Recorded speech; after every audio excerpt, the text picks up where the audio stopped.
Governor Roy Cooper released his plan earlier this year. Now the North Carolina Senate has released its plan. Becki Gray is the John Locke Foundation's senior vice president, and she says that this Senate budget plan offers more tax relief, it saves more money, and it keeps spending growth in check. She's here to talk about it.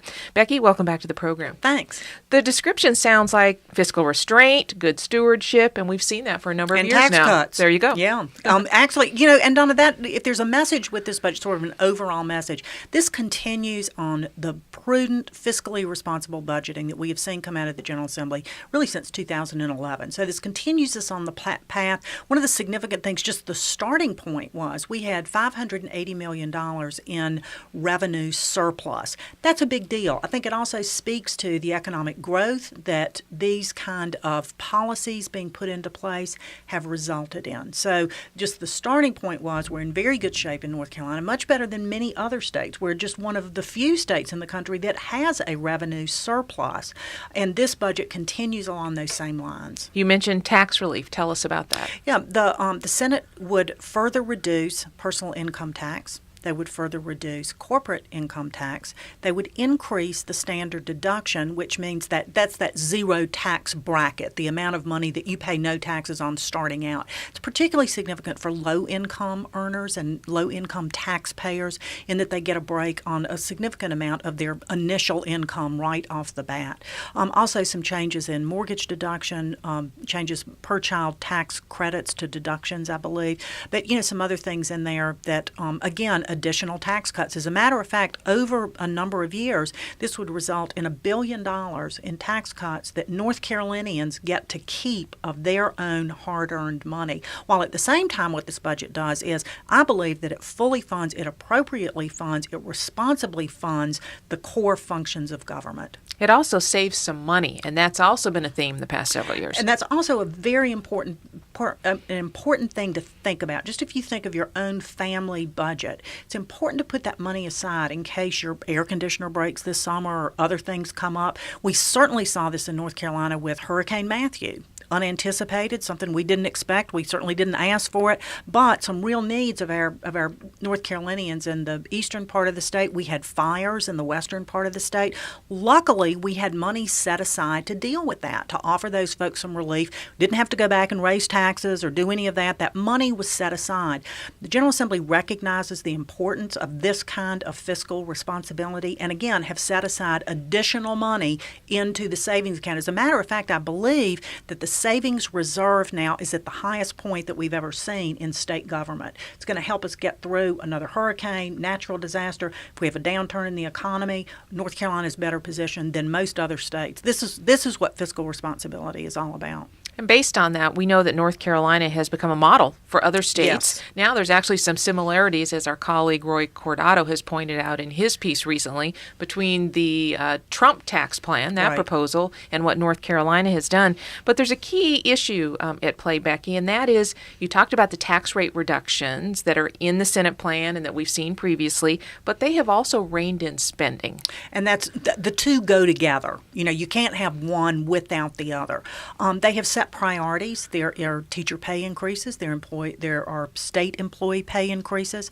There's money for all kinds of important things, additional money for education going into the classroom, money set aside for Medicaid reserve to make sure that these reforms we've put into place over the next couple of years, there's a little bit of a cushion there for us.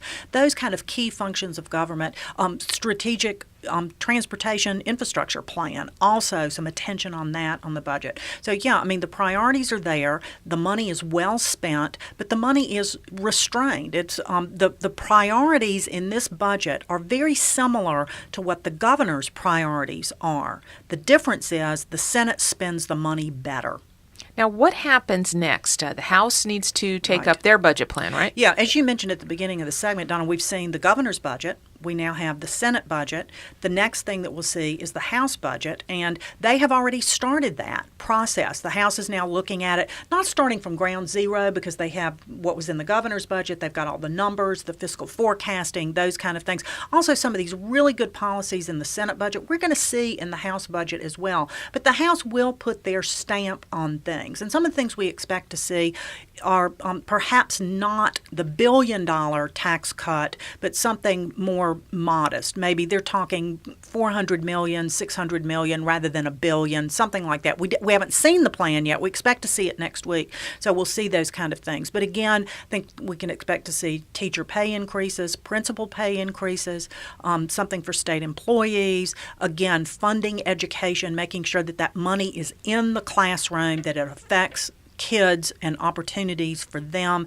Also shoring up the Medicaid. A lot of the things that we've seen in the Senate budget, we will see in the House budget with maybe just a little bit of shifting around of things. The one dynamic that is different this time around is the person who sits in the governor's seat, right. and that is Democrat Roy Right. Cooper. Of course, it was Republican Pat McCrory in previous years. What role will the governor play in this? Well, of course, the governor has done his budget proposal, so we see what he would have spent the money. And again, the priorities that the governor laid out, money being spent on education, on infrastructure, tax relief for middle-class families, those kind of things are in the governor's budget. He does have, in North Carolina, the governor has the veto power. So, that's going to be the $22 billion question in a couple of weeks. After we get the Senate budget, House budget, they will come together, put together a conference report, which is a combination and a compromise of their budgets. It then will go over to the governor's office, and he has a choice of doing three things. Number one, he can sign it into law. He can do nothing, in which fact, after 10 days it becomes law, or he can veto it. Now, we've seen Governor Cooper has already vetoed a number of bills. He's not shy about vetoing things. We know that. Donna, right now, what I'm seeing so far, and of course, we've just got the solid facts of the Senate budget in front of us right now. We do expect similar things in the House budget. I think this is going to be a tough budget for the governor to veto. But, we'll see.